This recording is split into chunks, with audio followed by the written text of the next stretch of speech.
Hello बच्चों, चलिए प्रश्न को पढ़ते हैं। तो इसमें जैसा कि दिया गया है कि परावैद्युतांक का मात्रक तथा विमीय सूत्र लिखिए। तो चलिए बच्चों, सबसे पहले इस प्रश्न की मूल अवधारणा को समझ लेते हैं।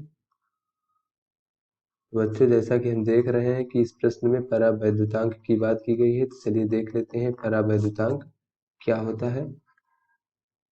बच्चों, ये परावैद्युतांक होता है वो किसी भी पदार्थ की जो वैद्युतशीलता है, वो निर्वात के सापेक्ष जो वैद्युतशीलता होती है उसे उस वस्तु का परावैद्युतांक कहते हैं। तो पदार्थ की निर्वात के सापेक्ष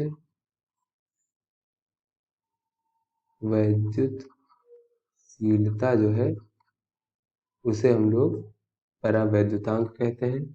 तो बच्चों, ये परावैद्युतांक बराबर होता है परावैद्युतांक बराबर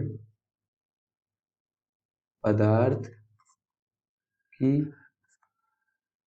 वैद्युतशीलता, इसको हम लोग एप्सिलॉन से प्रदर्शित करते हैं, भागे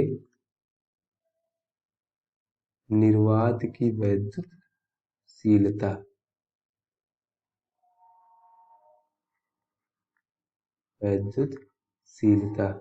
इसे हम लोग एप्सिलॉन 0 से प्रदर्शित करते हैं।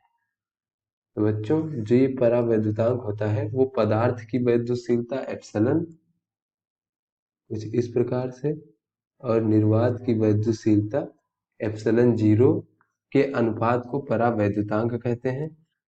तो बच्चों, जो इसका मात्रक होगा वो उसको देख लेते हैं। तो चूंकि बच्चों ये दो समान राशियों का अनुपात होता है परावैद्युतांक, तो ये पदार्थ की वैद्युतशीलता का जो मात्रक होगा वही निर्वात की वैद्युतशीलता का मात्रक होगा। तो दोनों का अनुपात है, तो ये मात्रक कट जाएंगे, तो जो परावैद्युतांक होगा उसका कोई मात्रक नहीं होगा, कोई मात्रक नहीं होता है, क्योंकि यह समान राशियों का अनुपात होता है। तो ऐसे में बच्चों, जो इसका विमीय सूत्र होगा, अर्थात जो ये किसी भी भौतिक राशि पर निर्भर नहीं करेगा, तो इसका विमीय सूत्र कुछ इस प्रकार से हो जाएगा। ना तो ये मास अर्थात द्रव्यमान पर निर्भर करेगा, ना तो ये लंबाई पर निर्भर करेगा, ना ही समय पर, और ना ही किसी एम्पियर या किसी अन्य भौतिक राशि पर निर्भर करेगा। तो ये सब की घात जो है बच्चों, ये 0 हो जाएगी, यानी कि शून्य हो जाएगी। तो ये हमारा इसका विमीय सूत्र और इसका कोई भी मात्रक नहीं होगा। आशा करते हैं बच्चों ये आपको समझ में आ गया होगा। धन्यवाद।